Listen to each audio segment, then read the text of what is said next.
Filemão, versículo 9 e 10, diz assim: todavia peço-te antes por amor, sendo eu tal como sou, Paulo o velho, e também agora prisioneiro de Jesus Cristo, peço-te por meu filho Onésimo, que gerei nas minhas prisões. Amém. Tome seu assento.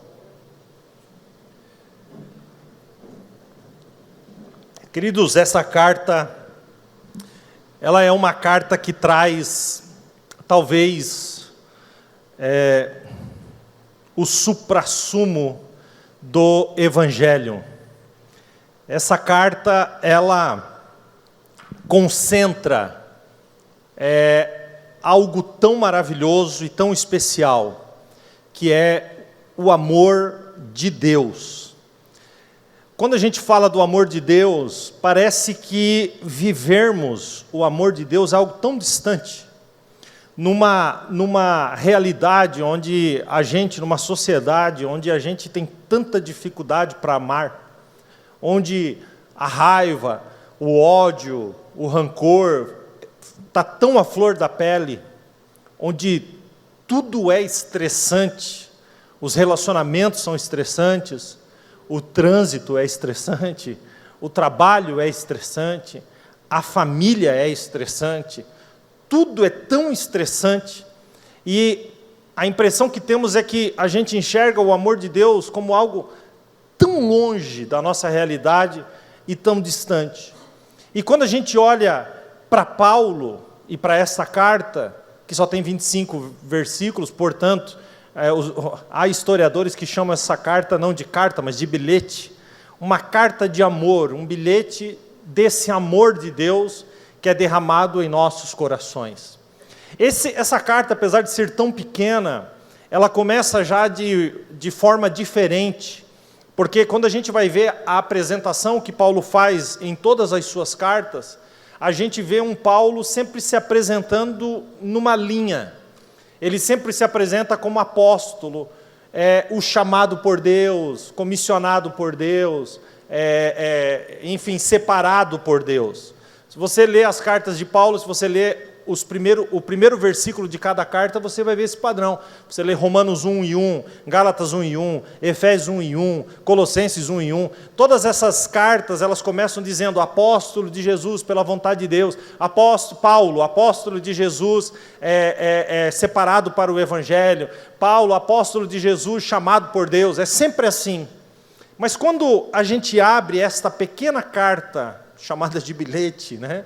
Essa carta de amor, que é essa carta escrita por Paulo a um cidadão chamado Filemão, quando a gente abre a carta, ele se apresenta como Paulo, o prisioneiro de Cristo.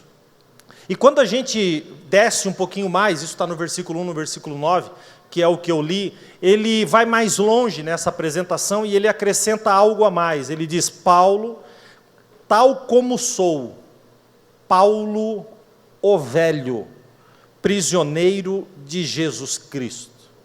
Queridos, a gente entende que Paulo vai usar trocadilhos aqui nessa carta, e um deles é com a palavra velho, porque Paulo não era velho aqui quando ele escreveu essa carta.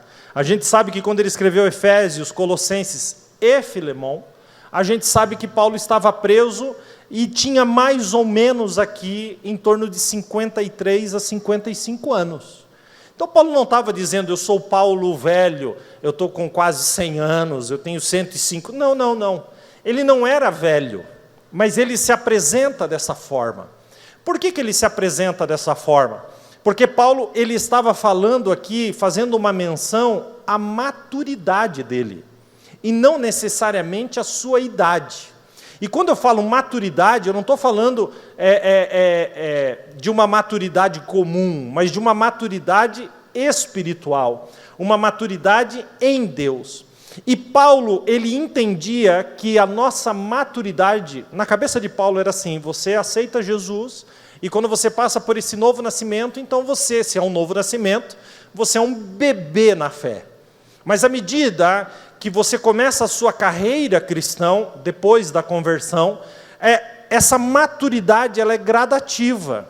Então, quando Paulo vai escrever, por exemplo, 1 Coríntios 13, 11, lembrando que 1 Coríntios 13 é o capítulo do amor, ele vai dizer assim: quando eu era menino, ele não está falando da adolescência dele, ele não está falando de quando ele era uma criança, que tinha 6, 7 anos, não. Ele está falando da maturidade espiritual. Então ele diz: quando eu era menino, falava como menino, sentia como menino, discorria como menino.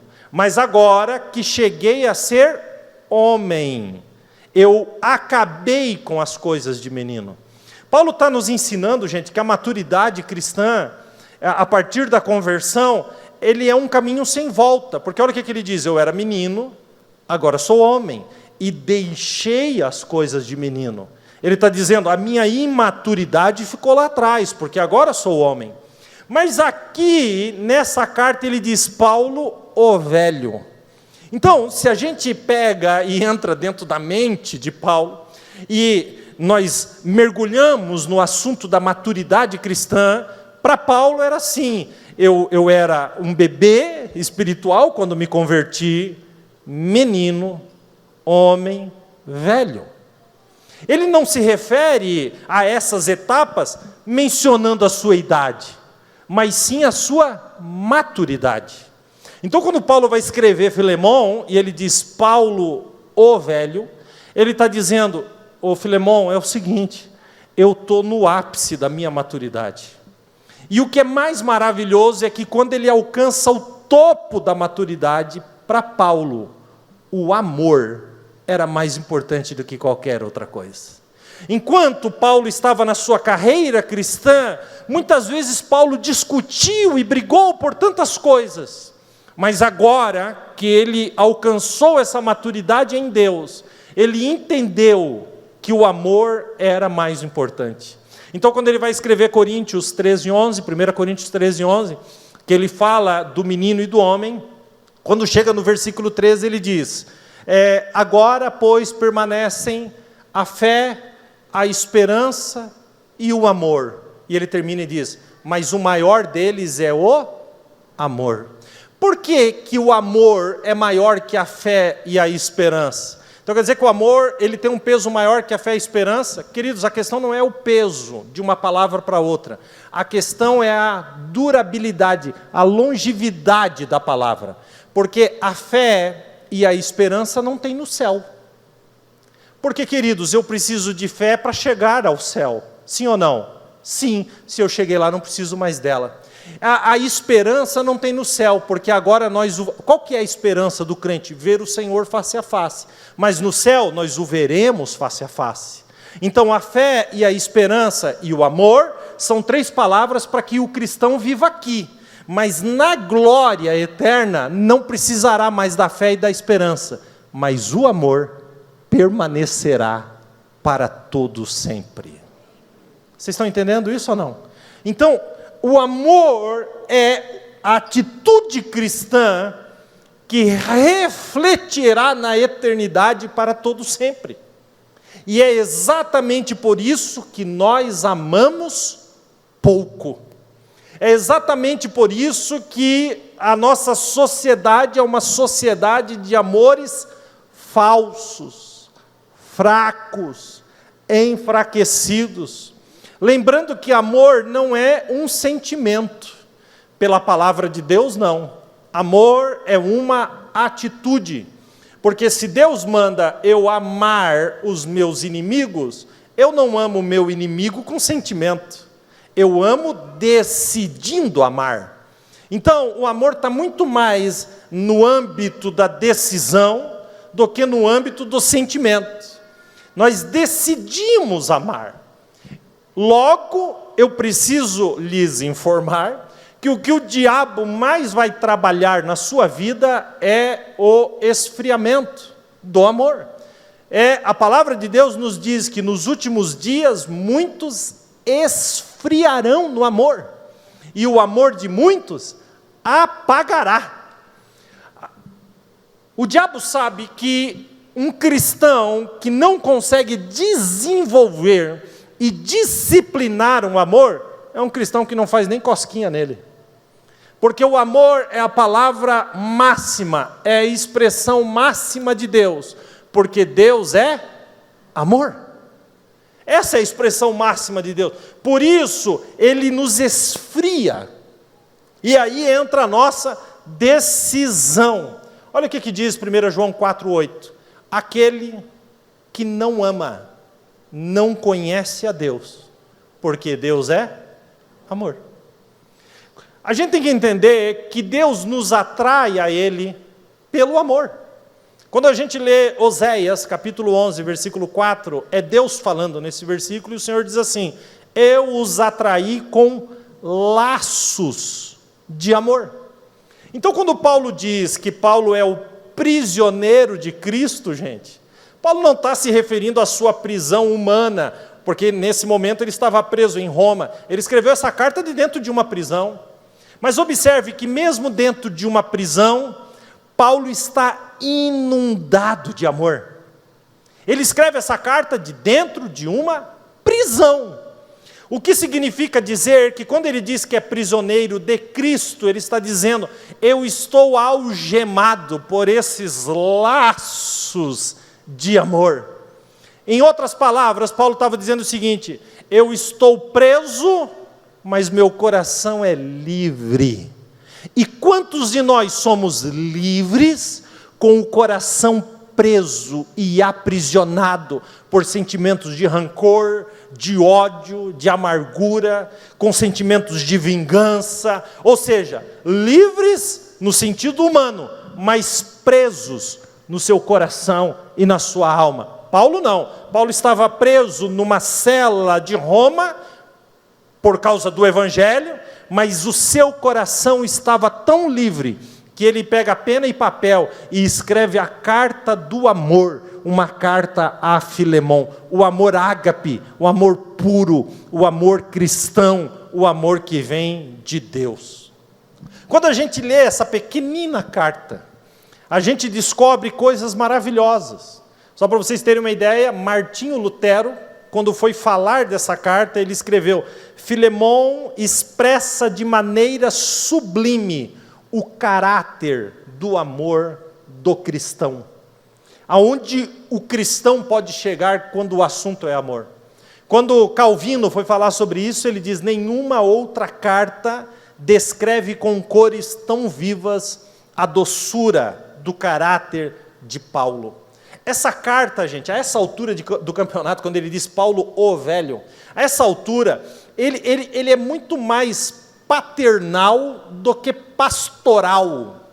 Ele está tão cheio do amor de Deus, não tire da mente que ele está dentro de uma prisão, mas ele está tão cheio do amor de Deus, que aquele Paulo sisudo, firme, das cartas doutrinárias, lá de Romanos, daquelas cartas mais doutrinárias, lá de Corinto, de Gálata, esse Paulo mais firme, mais sisudo, ele não se apresenta aqui.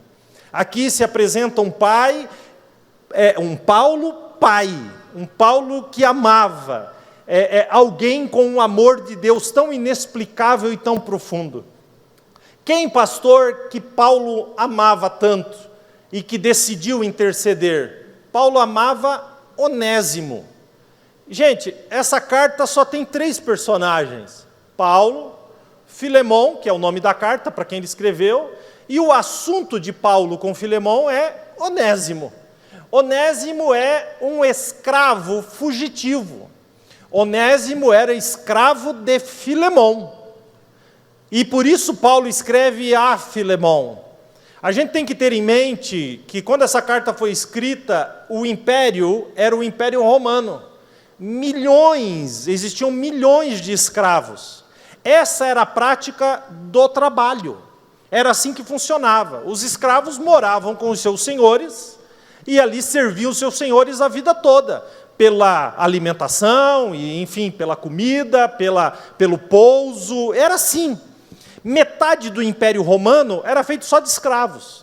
E isso era uma prática absolutamente comum. E Paulo também vai escrever para os escravos, dizendo que eles deveriam respeitar os seus senhores e amar os seus senhores como eles amavam a Cristo.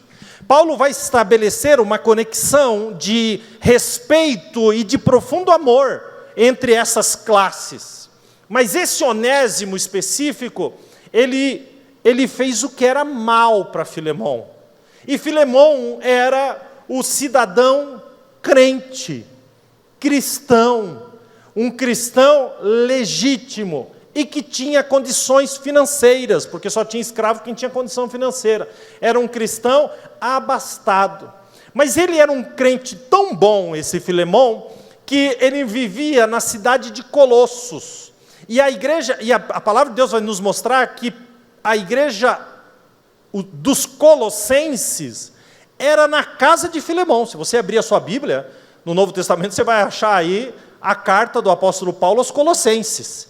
A igreja aos Colossenses, a igreja de Colossos, era na casa desse camarada, do Filemão. Então ele era um crente bom, legítimo, um camarada que se importava com o próximo, e a igreja era na sua própria casa. E Paulo vai escrever uma carta a ele para tratar de 3 princípios fundamentais. O primeiro princípio, o princípio do perdão, porque Paulo quer que Filemão perdoe Onésimo. O segundo princípio é o princípio da confrontação, porque Paulo vai confrontar o cristianismo de Filemão. Tu é crente? Sou. Tu anda como crente? Ando. Tu vive como crente? Sim. Tu tem uma igreja na tua casa? Sim. Então vamos ver se você é crente mesmo agora. É uma confrontação. E finalmente o princípio da paternidade. Porque olha como Paulo, eu li no começo, ele expressa o seu amor por Onésimo no versículo 10. Ele diz: peço-te, Filemão, por meu filho Onésimo, que gerei nas minhas prisões. Paulo dá um exemplo do amor ágape. Paulo se parece com Jesus.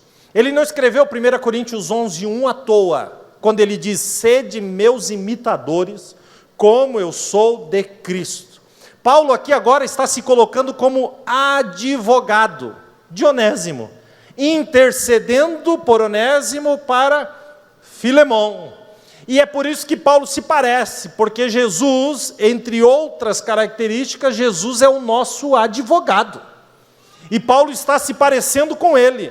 Pastor, isso é verdade? É 1 João, capítulo 2, versículo 1. João escreve assim: filhinhos, não pequeis, mas se alguém pecar, nós temos um advogado para com o Pai, Jesus Cristo o justo. Paulo está se parecendo com Jesus. O versículo 18, Paulo diz assim para Filemão a respeito de Onésimo: se te fez algum dano, ou te deve alguma coisa. Eu acho interessante porque Paulo fala que esse Onésimo, esse escravo fugitivo, fez dano a Filemão, e lhe causou prejuízo, e ainda fugiu. Então, eu li e reli isso aqui, gente, sei lá quantas centenas de vezes. Eu não consegui descobrir qual foi o dano que esse escravo fez para Filemão, obviamente, além do dano claro que é o de ter fugido. Eu percebo aqui que Paulo, ele não julga importante falar dos delitos de Onésimo. Mas para Paulo o importante era falar da restauração de Onésimo. Então Paulo vai na contramão do mundo, porque a gente sempre olha para as pessoas e analisa as pessoas pelos seus defeitos, não pelas coisas boas. A gente sempre põe as pessoas nessa balança, que é a balança dos defeitos. Mas a grande realidade é que Onésimo fez dano para Filemão, esse escravo. Ele deu prejuízo para Filemão e ele foge. E agora ele é um escravo fugitivo. Mas no caminho da sua fuga, presta bem atenção agora, ele encontra Paulo. E se ele encontra Paulo, ele encontra Jesus. Porque Jesus vive em Paulo. Porque é esse Paulo que ele encontra que diz: vivo não mais eu, mas Cristo vive em mim. Então, se Onésimo, o escravo fugitivo, encontra Paulo, e esse Paulo tem Jesus, então esse Onésimo encontra Jesus. E quando Onésimo encontra Jesus, Jesus transforma Onésimo de escravo em filho.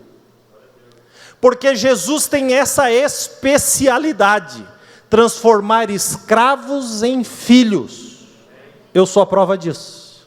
Quem é Onésimo então? Onésimo é um escravo fugitivo, que causa dano e que está condenado à morte.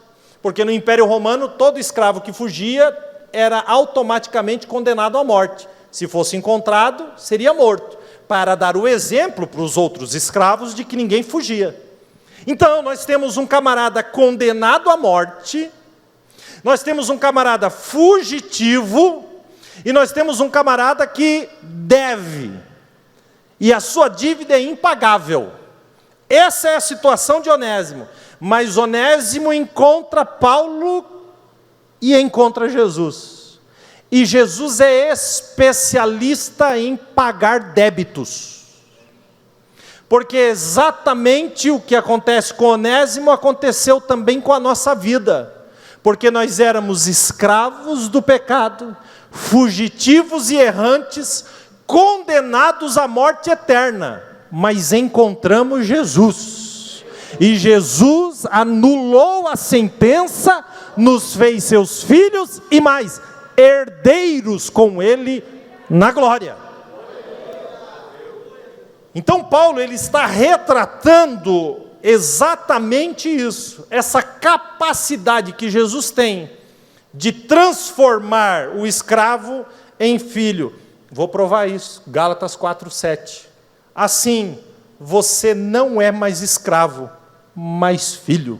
E por ser filho, Deus também o tornou herdeiro. Da escravidão à herança. Filemão, gente, como disse, é um obreiro da igreja lá de Colossenses, dos Colossenses. Quando a gente abre Filemão, versículo 1, Paulo fala assim de Filemão: ao amado Filemão, nosso cooperador. Então, além de obreiro, ele era um camarada atuante, um servo de Deus. Mas agora Paulo vai provar esse cristianismo que ele diz ter. E quando Paulo vai escrever no versículo 6 de Filemão, ele diz assim: para que a comunicação, Filemão, da tua fé seja eficaz. Essa palavra é chocante, porque ele está dizendo, você fala que serve a Deus, mas isso tem eficiência na sua vida? Isso gera algo eficaz dentro da sua casa?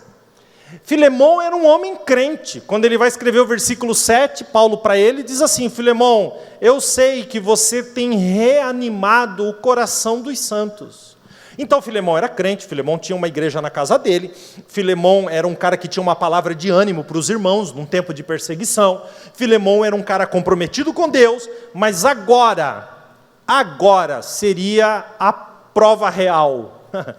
Agora, Paulo provaria a sua fé no limite, porque a nossa fé, ou a eficácia da nossa fé, não se comprova em amarmos quem nos ama.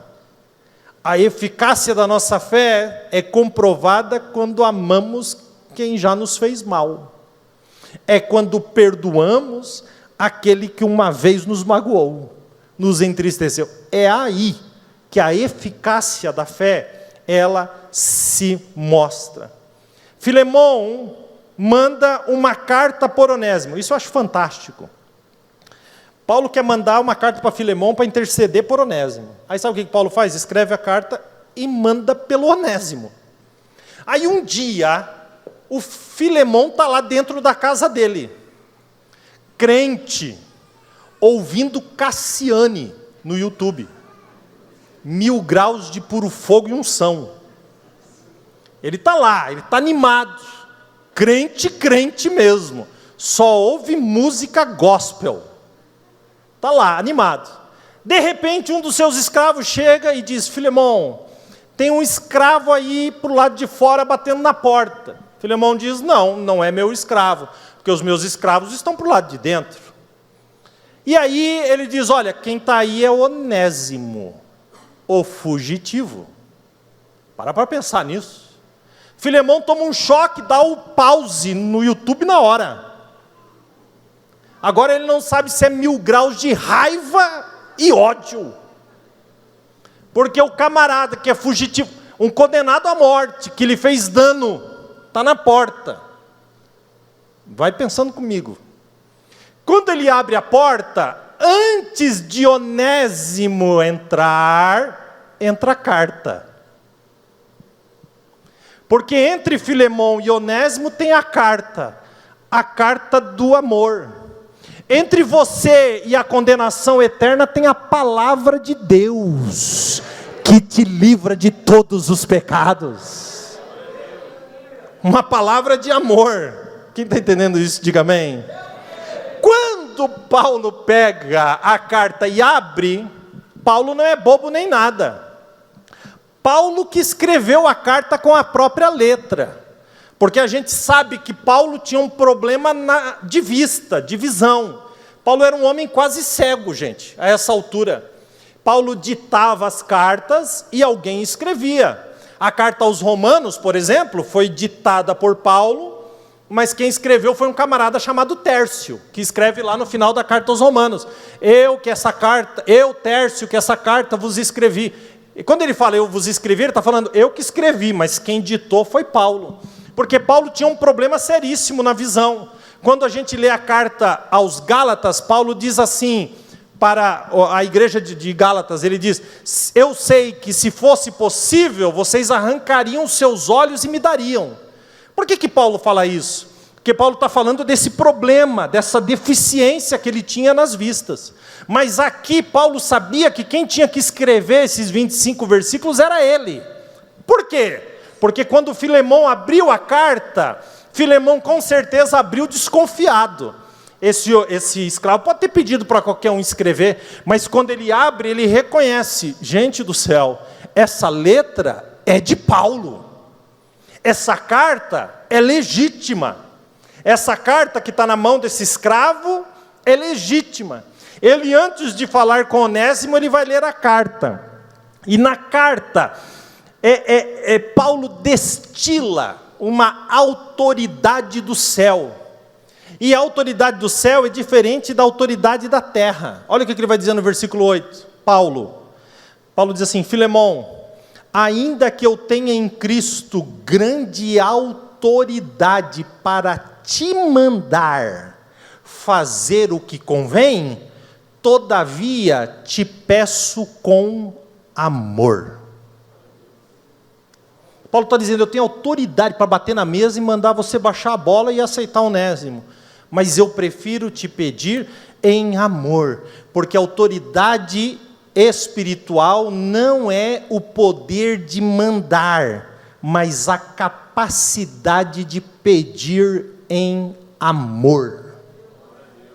Isso é autoridade espiritual, gente. E observe como ele tinha uma grande autoridade. Ele vai dizer agora para Filemão, ele diz, se Onésimo te fez algum dano, ou te deve alguma coisa, ponha isso na minha conta. Só tem autoridade quem tem crédito. A autoridade é para quem tem crédito, gente. Onde é o crédito? No amor. Quanto mais crédito no amor, mais autoridade eu tenho. Quanto mais amo, mais autoridade tenho dentro da minha casa. Quanto mais amo, mais autoridade tenho no meu casamento. Estou falando de coisas espirituais. Aqui o diabo não entra, não. Aqui nós repreendemos em amor. Somos transbordados por esse amor. É esse amor que nos dá autoridade. E Paulo vai dizer, eu, da minha própria mão escrevi, eu te pagarei. Aí, eu acho isso fantástico, porque daí Paulo vai revelar algo aqui a respeito de Filemão. Ele vai dizer, porque eu sei que tu, Filemão, me deves a tua própria vida. Opa! Então nós temos um Filemão, que um dia estava ameaçado de morte e foi salvo por Paulo. Então agora revela que um dia Filemão precisou de Paulo. Olha onde Paulo vai para interceder por um escravo fugitivo. E me diga se não parece Jesus, pregado naquela cruz e olhando para nós e dizendo: Pai, perdoa-lhes, porque não sabem o que fazem. Me diga se Paulo não chega, é como se Jesus dissesse naquela cruz e diz assim: se ele ou ela deve alguma coisa, põe isso na minha conta, porque eu já paguei um alto preço com o meu sangue. Você pode não saber, mas a sua conta já está paga, e você pode dar um glória a Deus por isso. Você pode dar um glória a Deus por isso. Queridos, Paulo vai mais longe, e ele vai dizer assim no versículo 16: não recebe Onésimo mais como escravo, mas como irmão amado. Deixa eu explicar essa cronologia para você. Eu estou aqui, o cara fugiu, o cara me deve, o cara me fez mal. Agora Paulo chega aqui e fala assim para mim: não recebe mais como escravo, perdoa e dá a carta de alforria, de liberdade. E te digo mais, não chama mais de escravo, chama de irmão. Aí eu me vejo nessa situação, escravo do pecado, fugitivo de Deus, condenado à morte eterna. Mas Jesus abre a porta e diz: eu não só rasgo a tua escravidão e te dou liberdade para ser chamado meu filho, como agora tu é um amado irmão. É demais. É um amor imensurável. Posso começar com as minhas perguntas chatas? Posso? Já dei uma boa base. Quem é o teu Onésimo? Quem é a pessoa que te fez mal? Quem é a pessoa que tirou algo de você, que machucou você, que entristeceu você? Então você foi chamado aqui nessa sala, a sala da justiça, né? A igreja. Você foi chamado nessa sala para responder essa pergunta para Deus.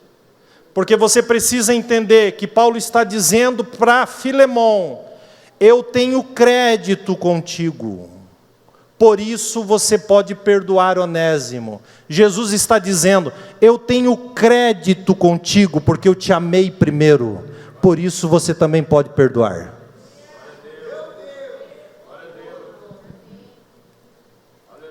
Paulo agora vai usar outro trocadilho. Ele usou o primeiro para falar de velho, quando na verdade ele queria falar de maduro.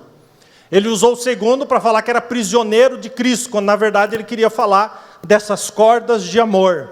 Mas agora ele vai usar o terceiro e ele escreve a Filemão e diz assim: Onésimo, antes foi inútil, mas agora para ti e para mim é útil. Por que o trocadilho? Porque o nome Onésimo no grego significa útil. E aí Paulo vai usar o nome dele, vai dizer: ele antes foi inútil. Ou seja, não condizia com o seu próprio nome, não tinha identidade. No nome era útil, mas nas atitudes inútil. Mas Paulo vai dizer para ele assim: mas ele teve um encontro com Cristo, e a identidade pousou sobre ele, e agora ele faz jus ao próprio nome, ele é útil, e não é só para mim, é para você também. O que ele está querendo dizer? Que quando nós nos encontramos com Jesus, nós somos levados a uma nova identidade de utilidade. Qual é a sua utilidade para essa geração? No que diz respeito às coisas do Senhor, você pode ir além do que já foi. Paulo, ele derrama um amor paternal. Ele diz: eu gerei Onésimo nas prisões. E ele diz para Filemão: recebe Onésimo como se você estivesse recebendo o meu próprio coração. Gente, Que amor é esse? Que coisa tremenda!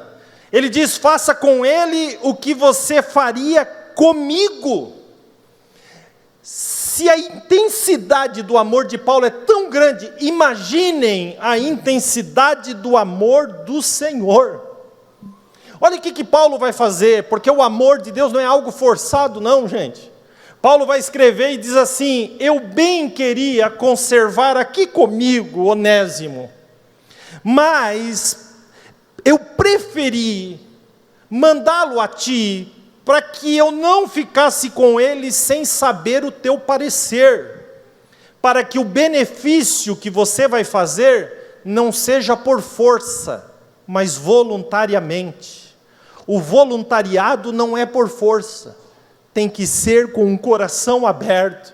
Paulo não queria forçar a barra. É como se Paulo dissesse, eu sei que tu tem uma dívida comigo, mas quero que seja voluntariamente e não por força. E aqui Paulo vai dar a machadada final no coração de Filemão. Ele diz, assim Filemão, recebe Onésimo dentro da tua casa, como se estivesse recebendo a mim mesmo. O escravo fugitivo me fez dano, tá, beleza. Ele bate na minha porta, eu recebo uma carta. E a carta diz, perdoa, escreve aí a carta de liberdade, faz dele um homem livre. Ele bateu na tua porta, eu quero que tu o receba como o meu próprio coração. Quer dizer, todo o meu ódio foi convertido num amor tão grande, que agora aquele que me fez mal é abraçado por mim. Como isso é possível? Pois isso é o amor de Deus. Paulo ama Onésimo? Sim. Paulo também ama Filemão. Não se esqueça como ele começou. Ao amado, versículo 1, ao amado Filemão. Sim, gente, Paulo ama o abastado Filemão, mas Paulo também ama o escravo Onésimo, porque Deus não faz acepção de pessoas. Deus ama todos de igual forma. O Paulo, o prisioneiro, que foi preso pelos laços de amor, agora está laçando Filemão com os mesmos laços, e dizendo, Filemão, ame, ame, ame. Queridos, a grande pergunta nessa noite, eu quero que você responda aí para você, em qual cadeira você está? Ou você está na cadeira de Onésimo, e precisa ser perdoado? Ou você está na cadeira de Filemão, e precisa perdoar?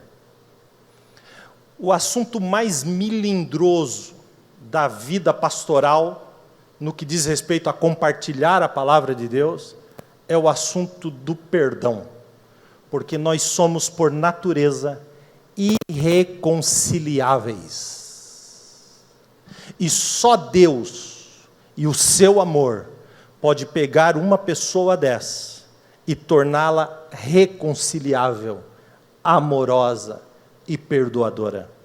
Isso é tão verdade que eu estou pregando aqui, mas estou ouvindo a grama crescer lá fora. Todo mundo quietinho, quietinho. Porque esse assunto é um assunto extremamente complicado. Queridos, a Bíblia não traz uma carta de Filemão a Paulo. Mas a gente entende pela palavra de Deus que sabe o que Filemão fez? Perdoou Onésimo. E liberou Onésimo. Ele percebeu algo tremendo. Eu não sei se vocês compreenderam, mas quando Paulo diz para Filemão assim, Filemão, tu me deve a tua própria vida, recebe Onésimo. Paulo está falando para Filemão assim, se hoje você é Filemão, um dia você também já foi Onésimo. E eu salvei a sua vida. Então eu não estou pedindo nenhum absurdo aqui para você. Porque antes de você perdoar, você já foi perdoado. Antes de você precisar perdoar um Onésimo, Filemão, você, Filemão, já foi Onésimo. Deu para entender isso ou não? Então não existe nada impossível aqui, porque você não está dando de você mesmo, você está pagando de um depósito que você já recebeu, o amor de Deus.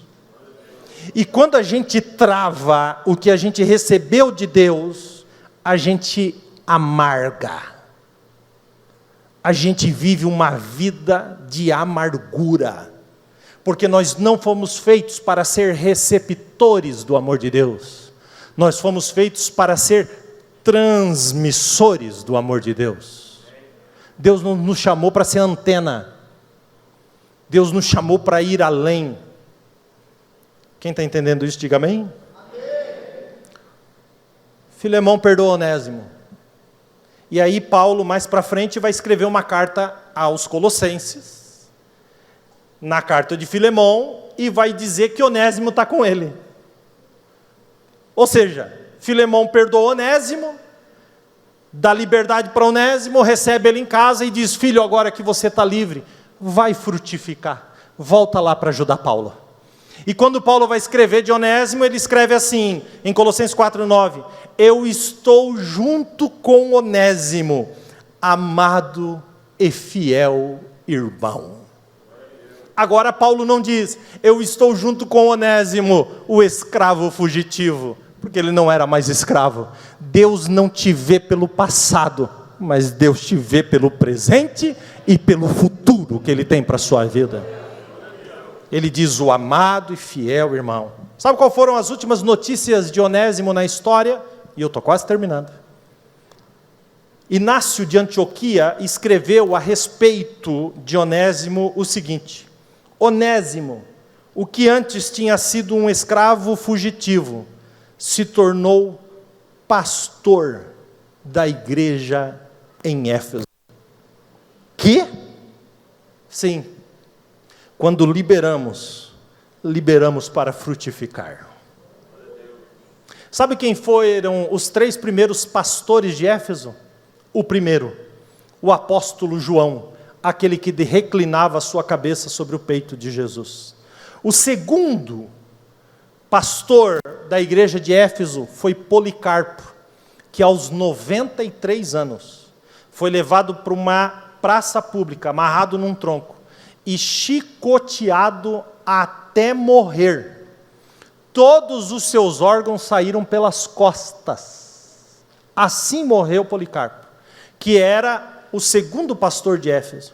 E quando ele estava sendo chicoteado, em algum momento alguém grita: Policarpo, nega Jesus e salva a tua vida. E Policarpo, amarrado naquele tronco apanhando, grita: desde a minha adolescência eu conheço Jesus, e Ele nunca me decepcionou. Como eu negaria o meu amigo agora? Era esses caras que foram pastores de Éfeso. Quem foi o terceiro pastor? Onésimo. Porque Paulo, o velho, amou Onésimo como amou Filemão. Só consegue isso aqueles que já avançaram na maturidade.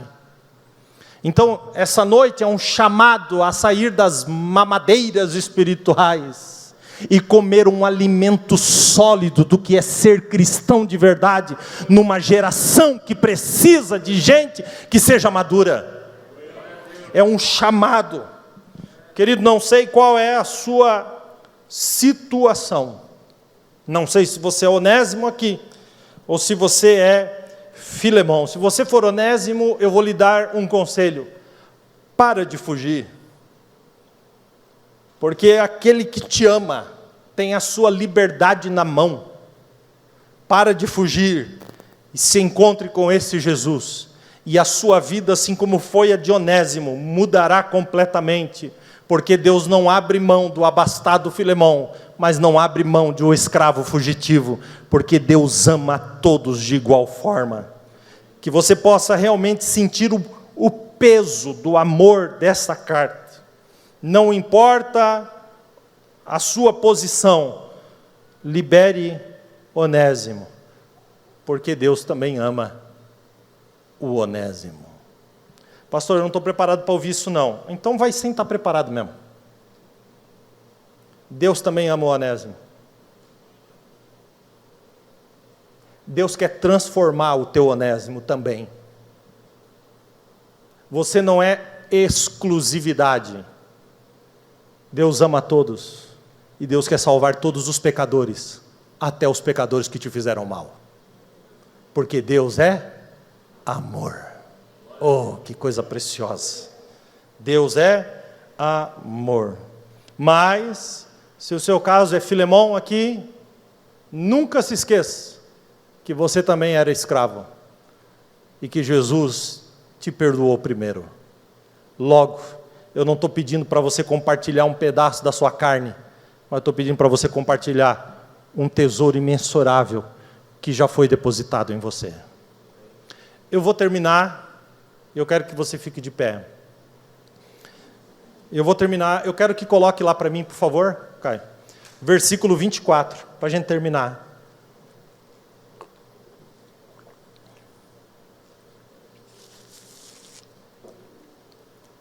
Vamos ler junto? Pastor, o que esse versículo tem a ver? Não, Paulo está despedindo agora de Filemão e cita alguns nomes. Vamos ler juntos? 1, 2, 3. Marcos.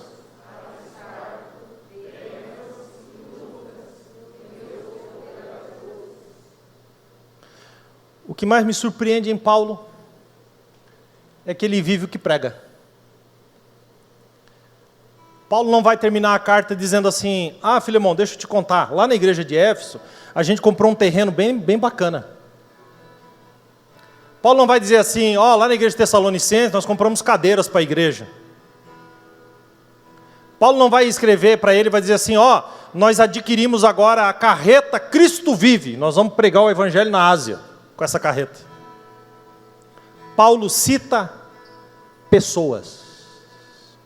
Porque pessoas são mais importantes do que coisas. Se você somar mais ou menos, no final de todas as cartas de Paulo, somando, ele cita mais de 70 nomes. Só no capítulo 16 de Romanos, ele cita 27 nomes. Porque para Paulo, pessoas eram mais importantes do que coisas. Querido, eu já falei isso, volto a falar. Mas muito mais importante do que a cadeira que você sentou nessa noite é você. Mais importante do que essa construção aqui é você. Se Jesus voltar aqui agora, tudo isso fica. Mas você sobe para a glória de Deus. Porque pessoas são mais importantes do que qualquer coisa. Qualquer coisa. Por isso, antes de orar, eu vou pedir, se for do seu ciclo familiar, dá um abraço quem está perto de você antes da gente orar e diga assim: você é muito mais importante do que qualquer coisa. Diga o quanto você ama.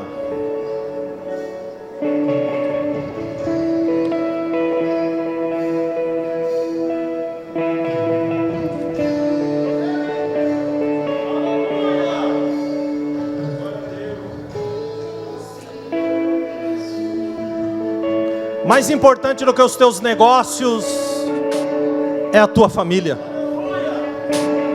Mais importante do que a tua casa é quem senta na mesa para comer. Muito mais importante do que o seu carro é quem anda nele. Pessoas são mais importantes do que coisas. Porque as coisas passam, mas as pessoas continuam.